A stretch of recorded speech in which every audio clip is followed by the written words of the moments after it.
She don't play for the Fever yet. She want to get down with the get down. She see what's going on. Ever wondered what happens when a WNBA superstar becomes so powerful that entire careers orbit around her? It's wild. In today's landscape, there are two kinds of players circling a generational talent like Caitlin Clark.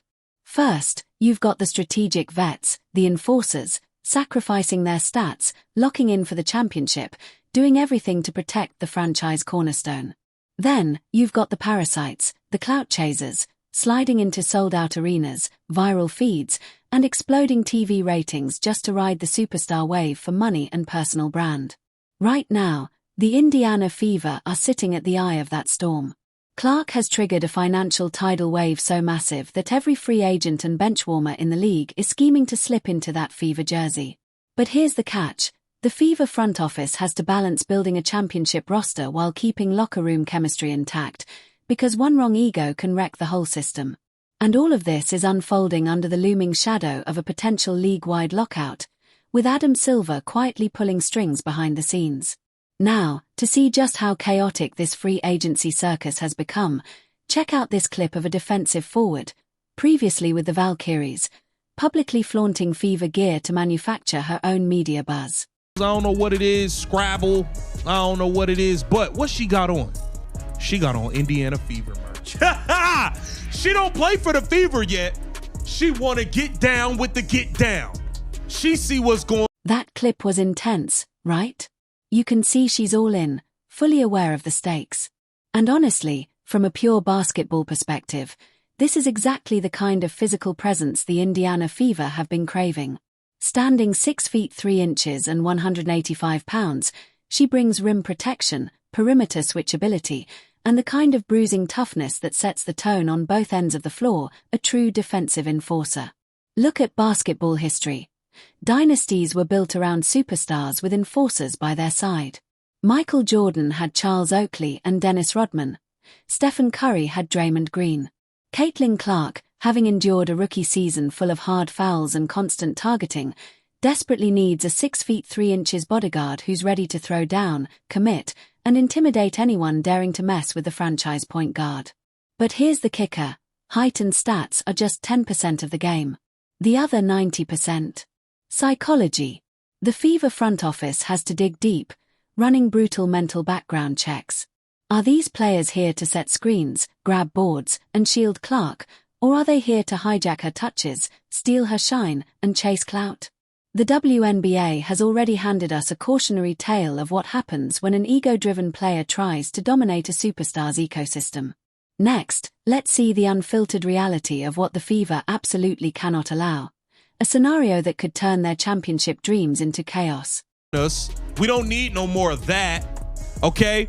We damn sure don't need no more Natasha Howards coming over here talking about winning MVP, trying to bring the ball up the court and not giving it to Caitlin Clark. That was wild to watch, right?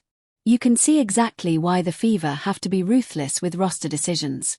Nobody wants another Natasha Howard situation.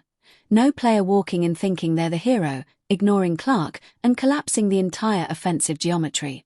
When someone tries to hijack the fast-paced, highly efficient Clark system for their own glory, spacing disappears, the transition game stalls, and what should be a championship machine turns into isolation-heavy chaos. Any player hoping to join Indiana has to swear a metaphorical blood oath. This is Caitlin Clark's universe. Play the role of Sophie Cunningham, take open shots, guard hard, protect your superstar teammate, and the door's wide open. But chase personal stats or MVP dreams, and you're permanently out. Yet even perfect roster building doesn't matter if the league itself falls apart. The looming collective bargaining agreement lockout is a multi-billion-dollar shadow hanging over every decision. While players beg online for Fever spots, the WNBA's foundation is cracking.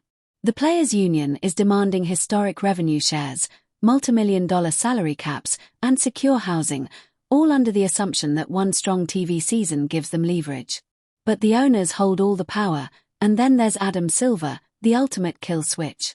When he finally spoke on WNBA negotiations, it wasn't hopeful. It was a cold, calculated message showing that emotion doesn't drive the NBA, spreadsheets do. Next, We're going to break down exactly what Silver's move means for the players, the fever, and the future of the league. Interesting perspectives on the current state of the CBA negotiations. He thinks it's, unfortunate, as he said, where they are right now. He thinks they're getting close to the 11th hour. He has not yet set a drop-dead deadline date, and he said he's not. He believes it is getting close to the 11th hour, but he has not set a drop deadline. 8:45. Let us translate the corporate executive's words into raw, brutal reality. Adam Silver is sitting back watching the WNBA Players Union make completely unreasonable, financially suicidal demands and doing nothing to help them. He isn't setting a deadline because he doesn't care if it passes. He is not rushing to the rescue because the NBA has no intention of covering a $460 million loss to appease a union that refuses to understand basic corporate accounting. 9:14. The media and players are fundamentally confused about the power dynamics at work here. They believe the WNBA is an independent, self-sustaining financial entity capable of negotiating its own terms. They've completely lost the plot. Hear the brutal, undeniable truth about who really controls the fate of women's professional basketball.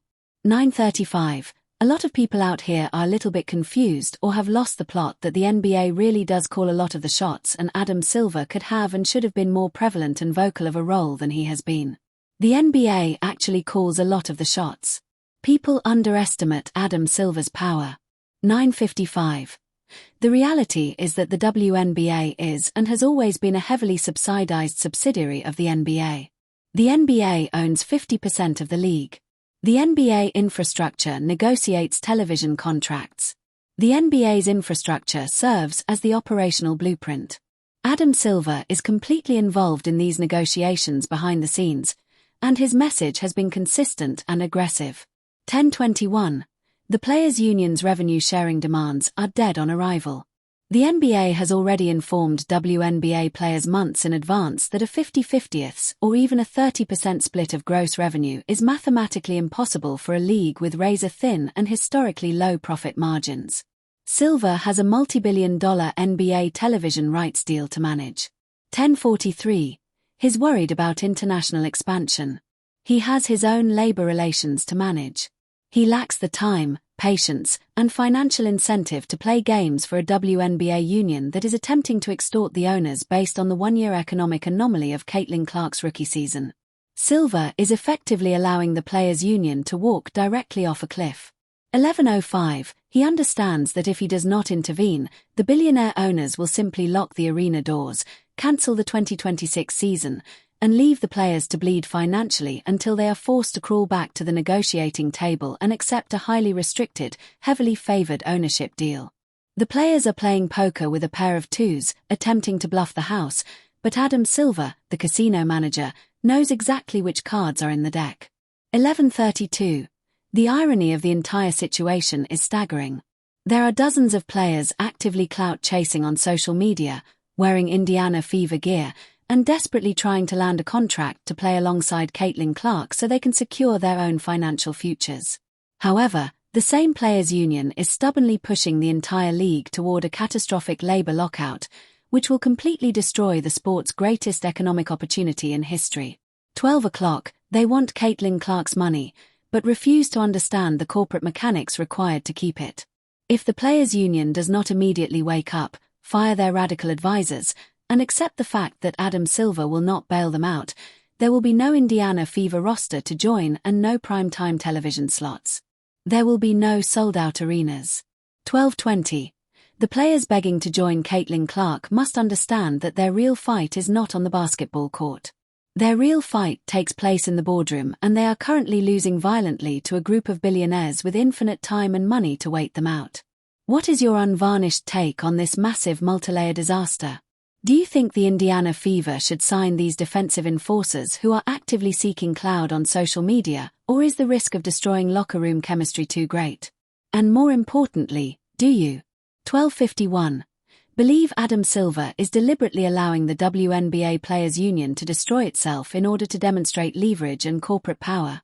Leave your highly analytical, unfiltered thoughts in the comments section below. If you want to know the brutal, uncompromising truth about professional sports, real business, strategy, and financial politics, subscribe, like, and turn on the bell notification so you never miss a deep dive. 1319. On this channel, we do not post mainstream media fluff. We follow the leverage, expose the accounting, and reveal the truth about the press conferences. I'll see you in the next breakdown.